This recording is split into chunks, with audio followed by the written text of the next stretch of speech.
pratique le ski de randonnée depuis une dizaine d'années maintenant, en compétition. J'ai fait 6 ans de haut niveau, au niveau national et international.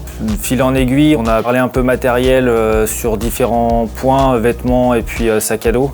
Et puis c'est là qu'on a commencé à faire connaissance. Moi, mon rôle, en fait, c'est de travailler sur le design produit et l'identité de marque à travers les produits millets. C'est-à-dire qu'on n'est pas juste à crayonner derrière l'écran, mais on peut être à la fois sur le terrain, participer à des rencontres avec des utilisateurs, participer aussi au développement du produit avec les ingénieurs, les développeurs, se déplacer dans les usines. Alors la collaboration avec Joris sur le Pyramente Evo, elle a commencé en 2017 par le biais du Pyramente qui a toujours été un peu notre produit iconique en ski alpi. Et le Pyramente Evo, lui, il est vraiment parti de l'expression d'un besoin, alors d'un retour assez cash en fait finalement de Joris sur, bon les gars, au niveau de la boîte à crampons, l'accessibilité, de la sécurité, de la fiabilité d'ouverture, il faut faire quelque chose. Puisque l'idée c'est pas forcément de retourner la table, mais plutôt d'être dans une démarche incrémentale d'amélioration continue des produits.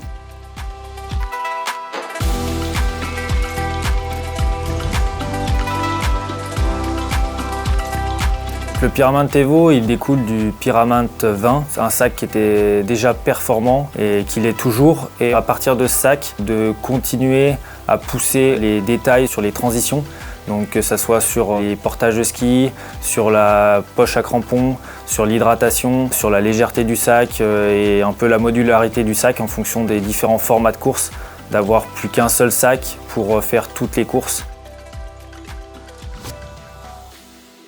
La valeur ajoutée du Pyramente Evo aujourd'hui par rapport au Pyramente 20, lui en fait il va offrir une boîte à crampons qu'on a appelée IF, ça veut dire Isolate Free-Minded, ça veut dire isoler, contenir et à la fois être libre d'esprit. Cette boîte elle va protéger déjà les crampons, contenir les crampons, protéger à la fois l'utilisateur du portage de ses crampons puisqu'on est sur un objet agressif. Et au regard de l'utilisation de cette boîte en compétition, les besoins exprimés, eux, découlent vraiment de cette notion de performance, c'est-à-dire de rapidité d'accès aux crampons, d'utilisation des crampons. Et puis une Emilie Harop, par exemple, sur une Coupe du Monde, elle sera plus regardante par rapport au poids du produit. Et là, on va pouvoir en fait tout simplement enlever la boîte du sac et revenir à un sac comparable à un sac Pyramente 20. Le sac essentiel, le sac de base qui permet de porter le matériel obligatoire et de porter les skis évidemment. Pour le coup, ce qui est vraiment agréable dans l'équipe du BE, c'est que quand il y a quelque chose qui me dérange ou des choses qui ne fonctionnent pas sur le terrain, j'hésite pas à leur dire que ça soit positif ou négatif, et eux aussi, et du coup on a vraiment une relation terrain et bureau qui est proche et qui permet de faire évoluer les produits rapidement et de manière efficace au quotidien, quoi. Le projet Pyramente Evo, c'est un projet complexe de 2 ans et demi de développement, une trentaine de protos. C'est beaucoup de temps passé aussi à formaliser des dessins, des maquettes, des intentions pour arriver à ce produit Pyramente Evo. Ce que je retiendrai, beaucoup de temps en bas à l'atelier, à faire de la découpe avec des ciseaux, à coller, à agrafer.